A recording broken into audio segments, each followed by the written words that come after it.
If you're over 50, you've probably heard some version of this lie. Your best years are behind you. You feel it when the younger guys at work stop asking your opinion. You hear it in your doctor's tone when he starts talking more about managing decline than building strength. You see it when the women who once looked your way walk past without a glance, and it pisses you off. But you swallow it, like you're supposed to. Here's the truth. You are not done. You're just finally dangerous. Because for the first time in your life, you've got the experience, the lessons, the scars, the insight, and most of all, you've run out of time to waste. This isn't a motivational speech.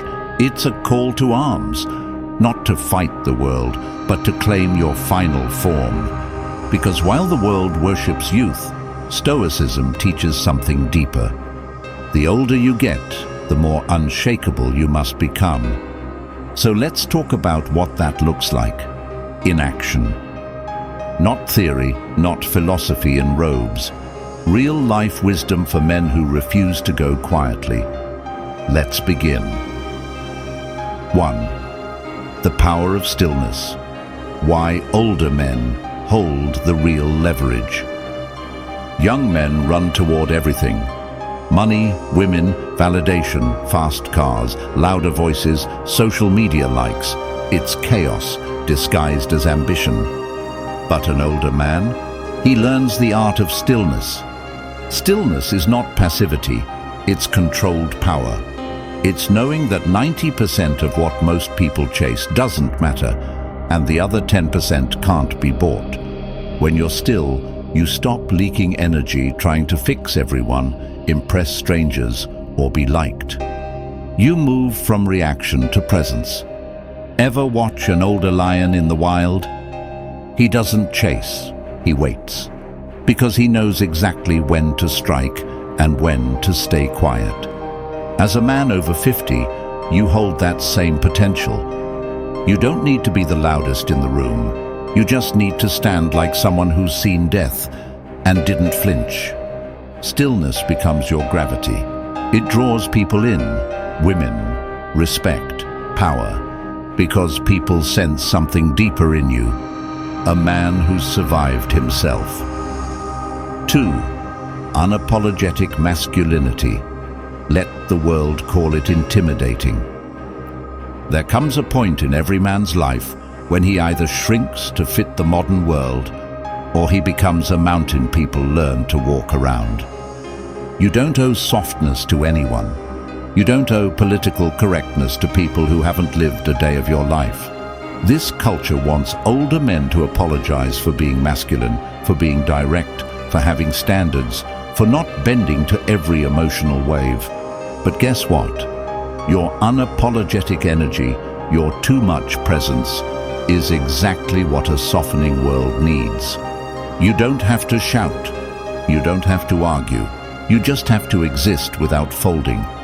Start taking up space again. Sit with your legs wide. Speak slowly and clearly. Hold eye contact until the other person breaks. You're not mean. You're not toxic. You're masculine. And that is rare now, which means it's valuable. Don't bury your nature to make others feel safe. Stand tall. They'll adjust. 3. Reclaiming. Discipline. How the second half becomes your prime. They say men peak in their 30s. That's false. Most men peak whenever they decide to master themselves. Your 60s can be your prime, but only if you return to discipline. Discipline isn't about military routines. It's about dignity. Wake up and move your body. Eat like your future depends on it, because it does. Stop outsourcing your mental clarity to the news or cheap dopamine. Start every morning with stillness, a journal, a walk, a cold shower. Not because it's trendy, but because your time is now currency. Spend it wisely. You want vitality back? Train your body again. You want clarity? Stop consuming trash content and start building your cathedral of thought. The older you get, the more your actions echo. You're not just living, you're leaving behind a blueprint. Leave a strong one. 4.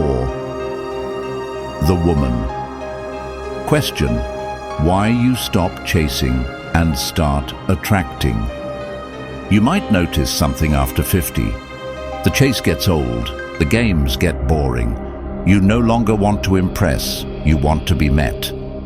And here's the paradox. The moment you stop chasing women is the moment you start attracting them. Not the flaky kind, not the ones who want status or sugar daddies, but the rare woman who sees your quiet power and leans in. This only happens when you stop living on the outside.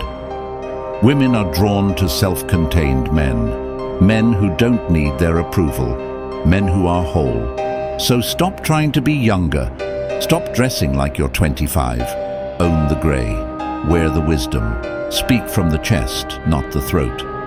There's nothing sexier than a man who walks like he's already enough. You're not invisible. You're just finally in a place where you choose what you see. 5. Legacy mode. Activated.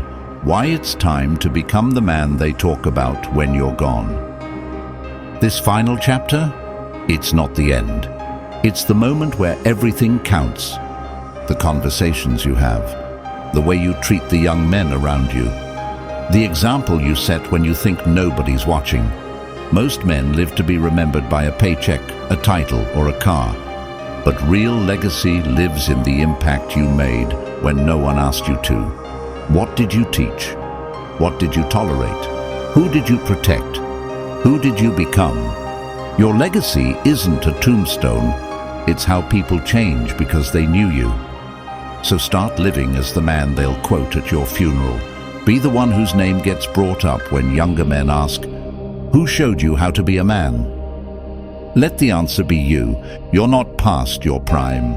You are in the age of power, where your calm cuts deeper than chaos, where your presence is heavier than any flex.